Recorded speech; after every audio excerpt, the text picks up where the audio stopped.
Okay, review. Midyanim yashbis hagora uvin atsumim yafrid. So lottery will put quarrels to rest or cause them to cease. Sadigon says divatel. Uvin atsumim yafrid, and will separate between the strong, which Sadigon translated as hamis atzmim bri, people who strengthen themselves in the quarrel. And our questions were, I think that was pretty much the only translation issues there. Questions were, how does the goral cause the separation between the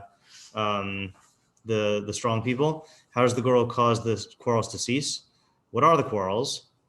What are the atsumim? And are the atsumim the same thing as the midyanim, or like the same parties, I guess?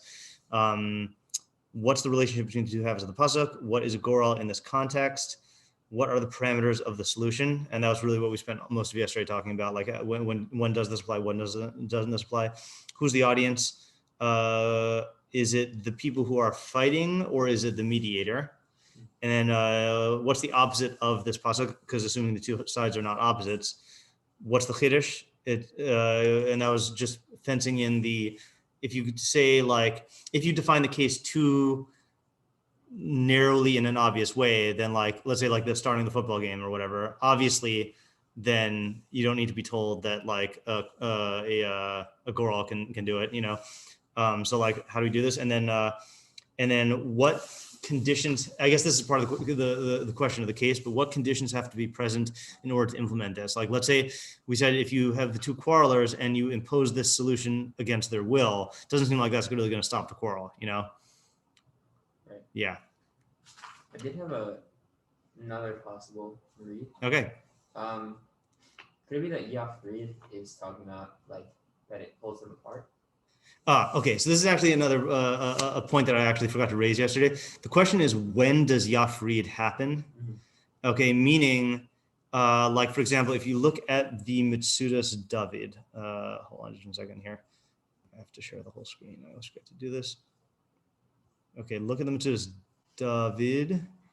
So what he says is, so Midyanim, Hagoral, Yivatel Hamriva, Bedavar Chalukas Davar Ma. So he's kind of saying when this applies is that it causes a quarrel to cease in a matter of like distribution or division of something, like an inheritance, I guess. Because through the lottery, you'll determine the portion of each and every one. Okay, but then here's the next part. So he also is like Sadigan, people who strengthen themselves in quarrel. Right. So it like separates them and stops them from quarreling in the future. Right. No, so I was thinking, what if it's Yafrid makes them fight, like splits them apart into like, that's interesting. Yeah. Okay, I misunderstood you because I was gonna say the other option. Let me spell the other option. The other option is it keeps them separate. Yeah. Okay. Meaning that like prevents, like, because the Midyanim Yashbi Sagora makes it sound like there is a quarrel and this will stop it. But then Bin Atsumim Yafrid might mean that like it'll keep them apart so that they don't fight or something like that, you know? And then you're raising a third possibility, which is that it causes them to, yeah. It only works for Midyanim, but it like makes it worse for us. That's interesting. I'll show you a support for that read. Let me just look for it here. It is in, this is a weird pasuk in Mishlei that I'm about to read. I just have to find it.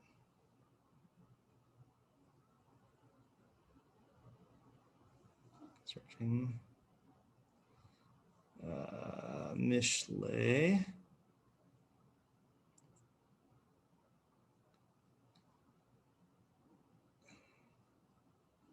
What?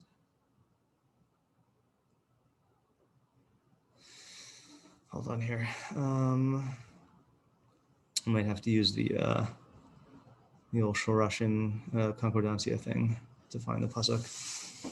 All right, let's see here. Parade, click.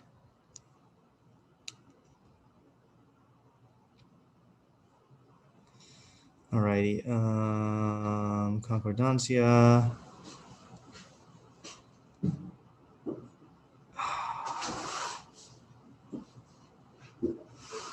can't find it. There is a pasuk in Mishlei that, I'm just going to look in Google. I forgot Google's a thing.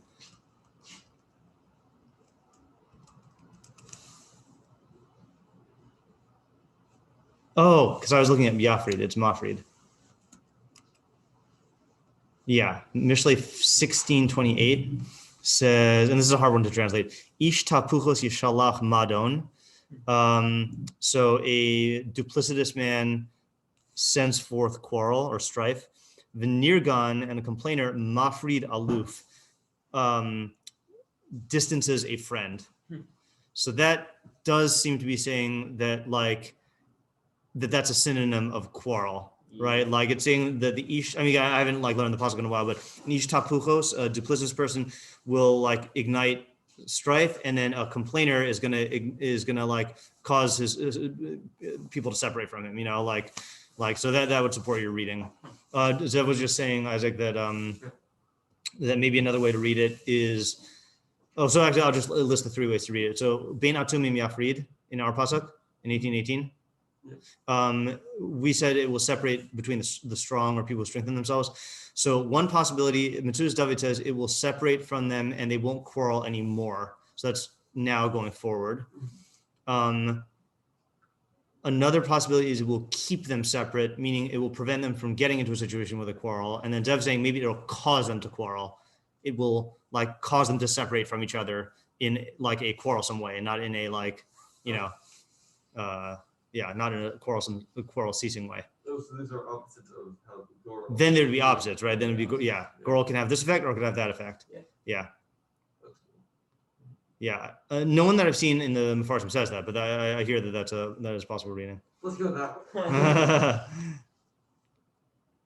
Yeah.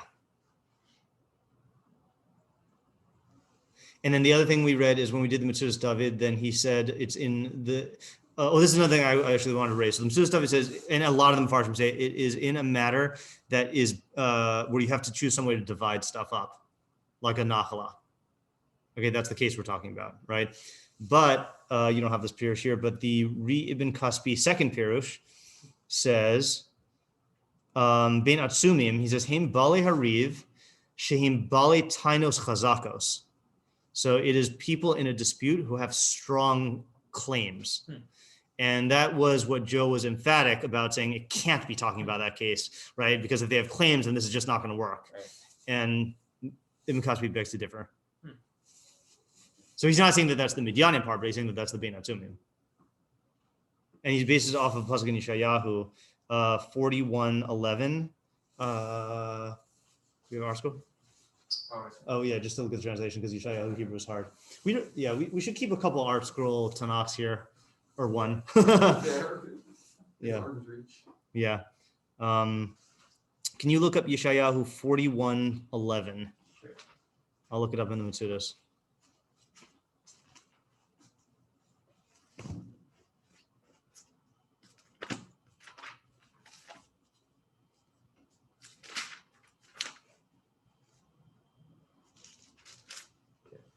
Oh, wait a minute, 41:11? That's weird because the pasuk doesn't say what the quote says. I wonder if this is a miscitation. See, if you, we're looking for a phrase, higishu atsumo seichem. But I'm not seeing that in 11. Hold on. Atsum. Maybe just read through all of Yeshayahu. Yeah, we could do that. Oh, here we go. It's 21. 41:21. Okay. I got to send a correction.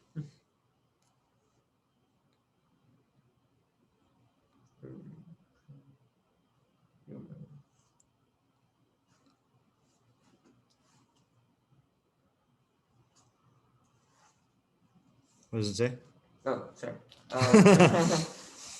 Bring your quarrel forward, says Hashem. Present your accusations. Accusations, right? So atsumos is that's how he's learning it here. Is people who are making accusations. Tainos chazakos. Cool. Yeah. Okay. So I'm not, so there is a basis for saying that it would work in a case like that, and there's a basis for saying that it wouldn't work. Right. Those Mefarshim who limit it to what's it called? chalukas hanachala or something like that. Yeah, just to compare it, let me read this Radak, and just to get this out on the table also, which again you don't have there. Radak says, Midyanim mashbis agora, lifamim shnei bnei adam l'chalek nachala b'neihem. I feel like there's a word missing there. Sometimes two people need to divide a nachla between them. V'chol echad v'echad nosein eino b'chelek hatov v'einam yicholim l'his pasher. This is what was the case we said yesterday of the getting the last piece of pie or something? Yeah. And each one has his eye on the best chelek, and they're not able to compromise, right? Ki lifamim yirtzeh ha'echad shiavo b'chelko ma sheyirtzeh chavero. That's what happens, right? One guy wants this into his portion, what the other guy wants. From this, they'll come to quarrel together. Therefore, they divide it equally,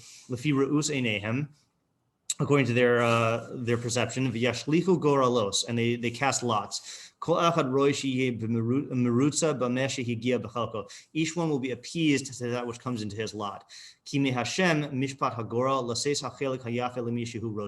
Because it is from God's law that the lottery gives the best portion to whoever he wants. It's interesting that he says, like, it seems like they're splitting it equally. Yeah, I don't know what he means by that, because it sounds like in the case there's the portion is indivisible, right? Like when someone's getting the portion. So I took that to mean that cholkim b'shave lefi ru'us einehem, meaning they all have an equal opportunity, an equal crack at the best thing, you know?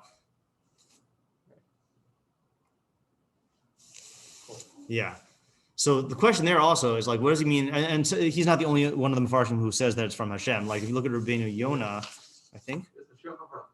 Yeah. Oh, you want this, by the way? Sorry, that was a failure. You're right. Okay, Rבינו Yona starts off there. Looks like he quotes the same pasuk in Yeshayahu. He says, "Midyanim yoshbi sagora v'enosumim yafrid atzumim merivos." Okay, so he just says atzumim is like quarrelers. Milashin higishu atzumosechem. Okay, quotes the same pasuk. Ba'al l'shabech chalukas agora. So this comes to praise I'm going to say the division technique of the goral. Kitov v'nachon l'chalok b'goral. It's good to divvy stuff up with a goral. Because it puts quarrels to rest. And no person will covet his friend's portion. Kiyomar, because he'll say Hashem haisalo, that it was from Hashem. Kasher kasuv, as it says, b'chik yutal as hagoral u'mihashem kol mishpato. From the lap, the lottery will be taken, and from Hashem is all of its mishpat. Yeah. So that's another thing about like, was this, the mishpat, the goral for the shvatim was from Hashem, like, right? I mean, that's like a real, like, I'm going to say that from Hashem means like, is emphasizing the lack of a possible flawed arbiter. Yeah, I think so also. Yeah. And that's why I use the word mishpat, I think. Yeah. Right, that the mishpat comes from Hashem. Yeah, it's not saying that that the person who thinks that who like doesn't get the pie says, "Oh, God chose that I." God doesn't want me to get pie, right? Yeah. I think it's that that there's an impartial judgment happening. Yeah. And I mean not judgment, but like determination. Yeah. Yeah.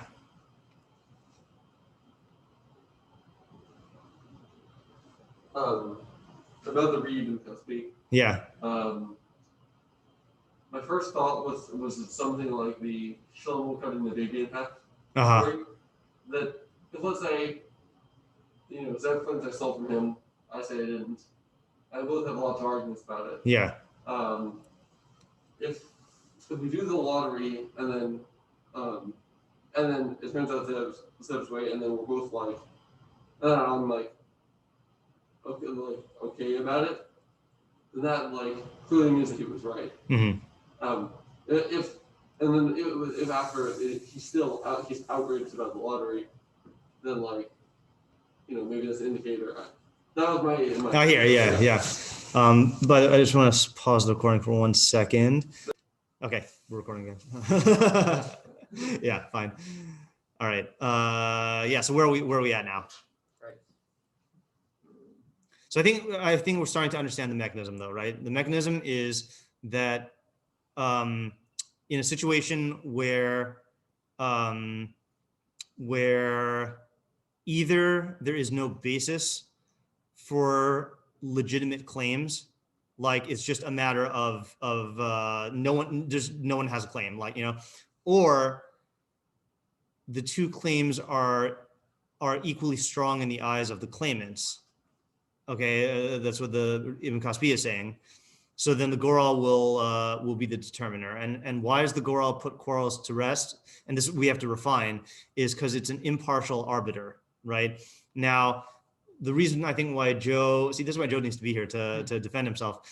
I think the reason why Joe even rejected that is because he's saying that no one is going to want to settle something that involves claims based on something that's completely arbitrary, So how do we get around that? Like he's saying, like no one, for example, in the extreme case, no one's gonna be happy in an actual court case if the judge just flips a coin. Yeah. And we also need to explain the mechanism. So I mean, I guess another way of asking the question is we need to explain the mechanism of how does it put the quarrel to rest.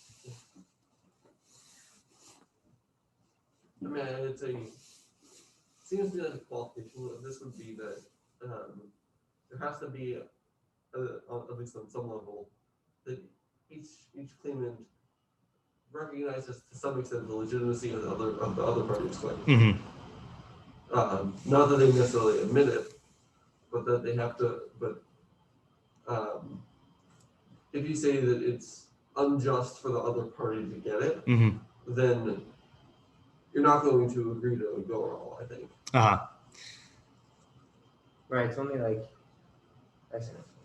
Yeah, I hear what you're saying. I still have a bigger chiddush, which I think is why I was challenging Joe's read there.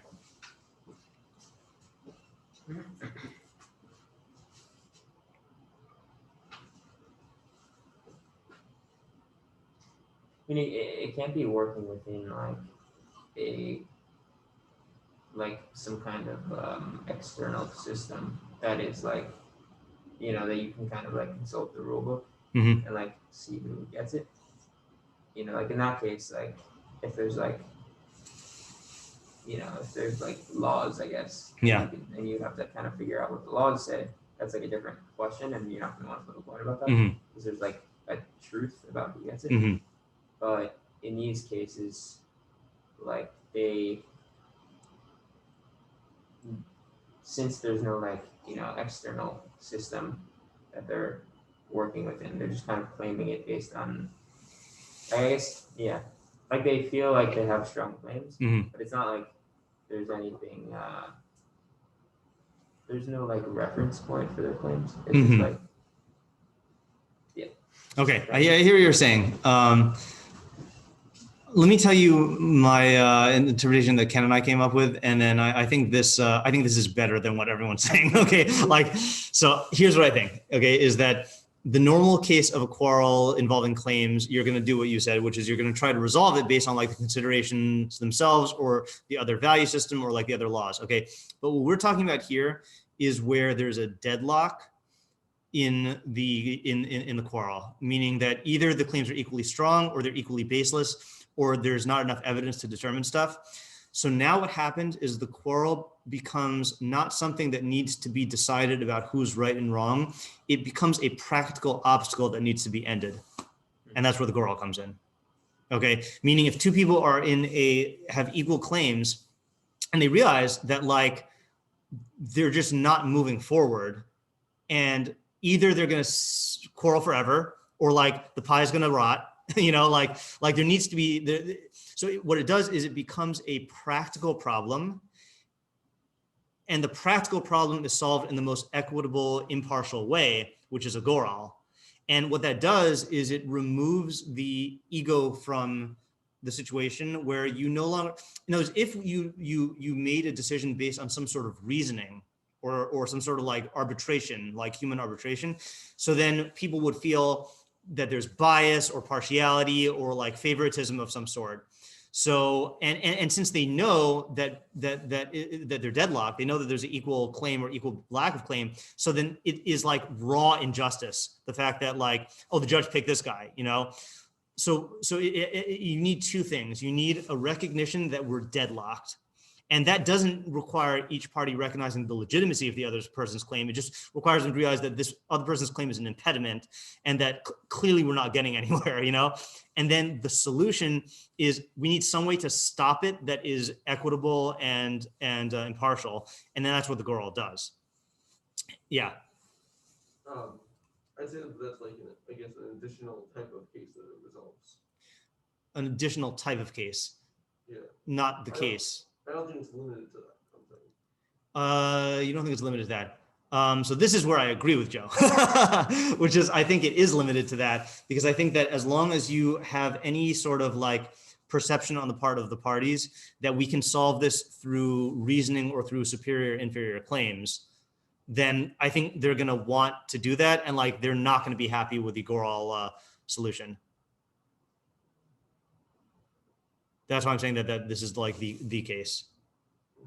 Yeah, sure. And let me just complete the side though, is that the way that we interpreted Uvein Atzumim Yafrid. So we went with the idea of the way I'm interpreting it now, by the way, is the Midyanim is actual people with tainas. Okay, so I can't use that for the Atzumim.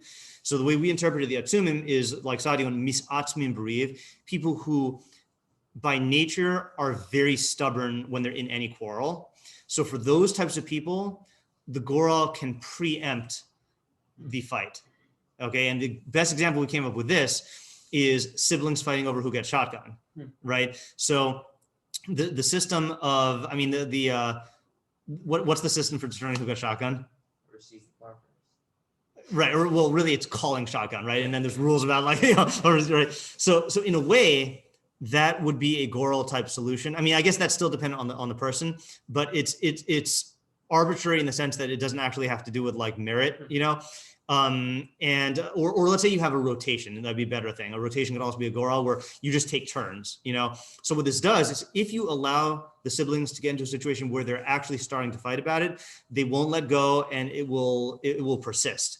And if they're a normal person, you can just decide it based on coin flip and they'll accept the results. But if it's misatzmin berev, it's people who strengthen themselves in quarrel. Once they start quarreling, then you can't use the solution. So, but if you preemptively use the Quarrel to the point where you cast the lots before they start fighting, then it'll keep them separate and prevent the quarrel from happening. So. Just to summarize the way we're learning the pasuk, actually, you know what? I'm going to actually read. I don't usually do this in our morning shiur, but I'm going to read my summary, just I think it puts it together nicely. I said, when a quarrel is deadlocked, either because each side feels that their own claim is definitively superior, or because both sides recognize that they are equally meritorious or equally lacking in merit. Okay, those are three types of deadlock. The only way to put it to rest is through a lottery, i.e., a method of determining an outcome which is not based on arguments or merits, in which each side has an equal shot. Any attempt to settle such a quarrel by other means will likely result in one side feeling slighted, discriminated against, or unfairly treated. It is the overtly impersonal, equitable, pragmatic nature of the lottery that enables the quarreling parties to set their egos aside, accept the outcome, and move on, even when that outcome is to their displeasure. And that's because they realize they're deadlocked, you know? And if one knows in advance that the two people are atzumim, i.e. people who are stubborn and refuse to yield, so then a lottery can be used to preemptively avoid quarreling. Yeah. So I think the way it sounds to me when you first said it was that the quarreling parties have like, they see that they like have like some other pragmatic need to move forward, and not just that they're not going to resolve it and just going to stay in deadlock forever. Like that. It's not to me there's an external, like you're saying, there's an external thing that's pushing them forward. I was treating the two as synonymous. That, yeah, like I'd say it's the recognition that it's not going to be resolved. Yeah, and so this is not going to. Right. It's not going to. That's what I meant by the need to push forward. Meaning, like, the case is like the nafkamina would be: are these people okay with this being unresolved and no one getting anything? You know, and I'm saying the fact that like, yeah, you know, or it might not even have to do with with like the results. Like at some point, the quarrel becomes its own victory and loss thing, where like they just want to move past the fighting, you know, like, and this could be used for that. I mean, it could be used for that also in the sense that it resolves the issue that they were originally fighting about, and if they can, move on from that, then that's good, you know. And who's the audience? So the audience, I think here is the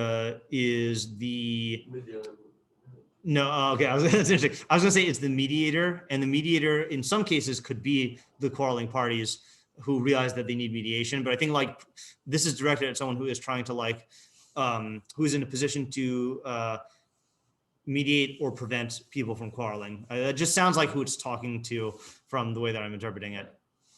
And accidentally, it could be like sometimes the two people themselves will know the pasuk and then realize that they have to do this. But I don't think that's the common case. Yeah. Well, it seems to me like.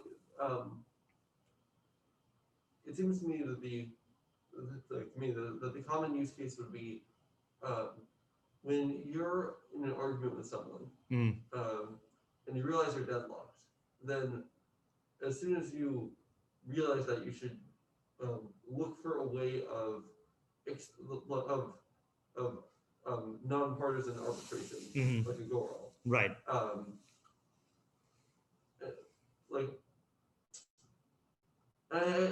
The thing that I'm quibbling on about the way that you're framing it is that I think it doesn't have to be that you are like pained by the conflict itself, or I think it's just the pragmatic, like I think it also happens just pragmatically. You say this is not going to happen. This is not going to like just trying to argue about it is not going to. We're not going to move past it. So we need to turn to a go-all. Mm-hmm. Yeah, I don't think it has to be like. I feel like I'm missing the entire distinction you're making. Let me state what I mean in one more time, and then you tell me where I'm not making a distinction. Okay, I'm saying that what is the final thing that determines whether this pasuk applies, or whether you have to resolve the quarrel through arguments. I'm saying that what determines that is if the two parties recognize that there is a deadlock. And therefore, what that does is it makes this from a question of who is right and who is wrong to a question of how do we just stop this and move past it? Yeah, I'm agreeing with all of that. Okay. Yeah. So when you were elaborating on it, I'd say it seemed to me like you were adding details that made it a more like salient case, but also limited it. Mm-hmm.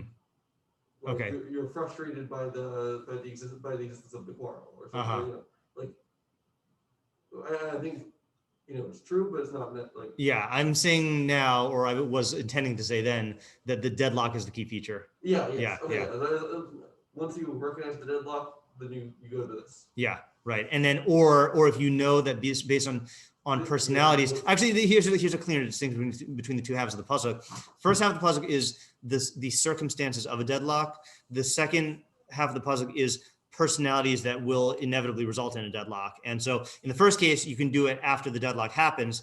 But in the second case, you have to do it preemptively, because once they're in a deadlock, then they won't be able to put the quarrel to rest by the goral. Yeah. Yeah.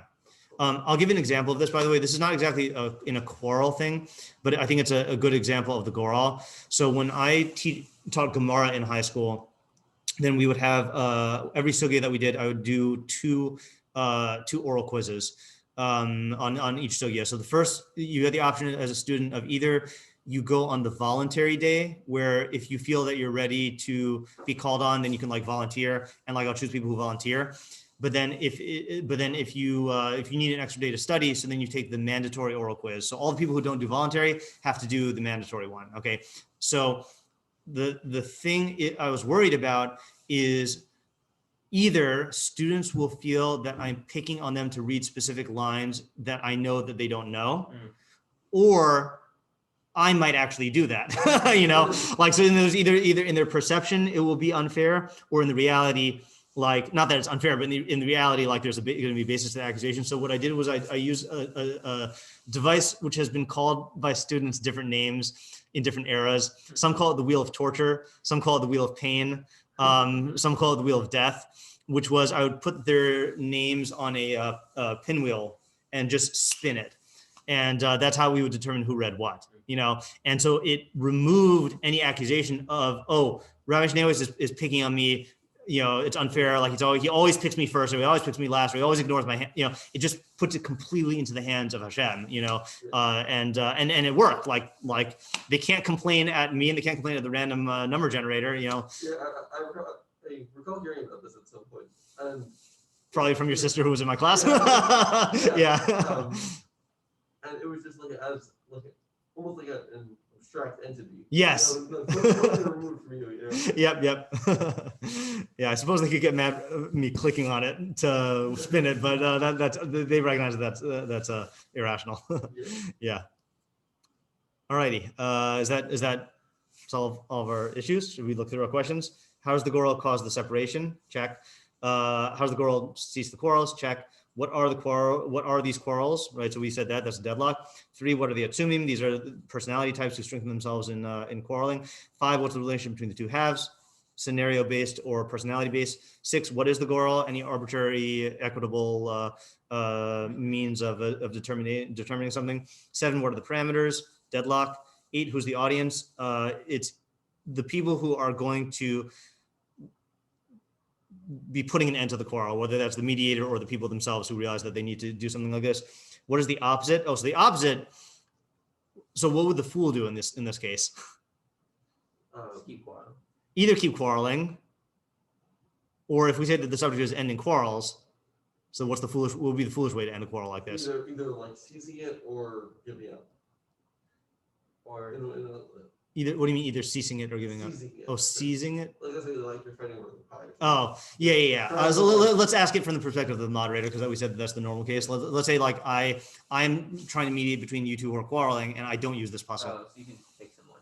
Yeah, is any sort of thing that is subject to charges of partiality or unfairness or anything like that, and you see that people do this, by the way, is that let's say the mediator knows that they both are equal, so then he'll arbitrarily pick one and then try to justify it because he feels like, oh, that's how you're supposed to resolve quarrels, is by like giving reasons, and then that just ends up creating more resentment because people can see through the fact that these reasons aren't good, so it's like, you get it's kind of like in the, I mean, this is a different example, but I remember in the parenting shiurim, then Rabbi Chait at one point was saying how there's a certain, you want your kid to do stuff based on their own understanding, but there is a certain point at which they are not capable of understanding the reasons. And if the parent tries to justify their action by giving reasons, then the kid is not gonna be able to relate to that properly. And I think, I forgot if this was the example. He said, sometimes you just have, if the kid's gonna run out into the street, you just have to pull them physically back.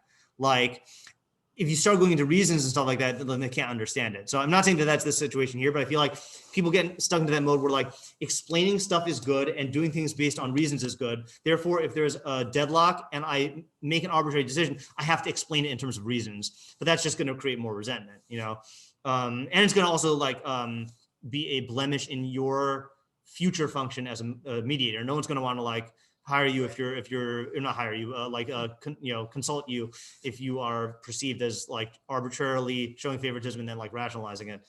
And then the last question of, what's the finish we said? Last question, do the quarrelers have a say in the implementation of the lottery? So there is a condition, both of them do need to agree to this. And I'm saying that the criteria for them agreeing is realizing that we can either continue quarreling forever or get no resolution or end the quarrel. So they both have to agree to end the quarrel, and agree to the lottery. You can't force it on them. Yeah, I think if you're the mediator, I think the way to frame that is you think that you're right, and he thinks that he's right, and what's going to keep happening is you're both going to keep thinking that you're right. Yeah, right. Yeah. Alrighty. Cool. Yeah. Stop here. Sure. Okay. Just, I guess restating the practical way that you approach it. If you're not as a mediator, as one of the people who might find himself in conflict, mm-hmm. So the first thing to do is, like procedurally, is if you see that you could end up in conflict with someone, to come up with either an individualized or systematic go-roll system, so that you to avoid getting into a conflict in the first place, because if you get in, it's going to be really hard to get out. Mm-hmm. And the second is that if you find yourself in a deadlock, then as soon as you recognize it, then the way forward is to like, you're not going to be able to resolve it by just arguing about it. So you should go to be completely impartial mediator of the girl. Right. And that reminds me, maybe this doesn't need to be said, but what would be wrong with using this in every situation, flipping coins in every situation? So then the decision to use the goral is going to be viewed as unjust, because then you're taking cases that should be decided based on merit or based on claims, and you're neglecting them. Like, that itself is a neglect of justice, Right. Yeah. Yeah, because you're not in the deadlock. Right. Yeah. Okay, good. Yep. Would you recommend doing this in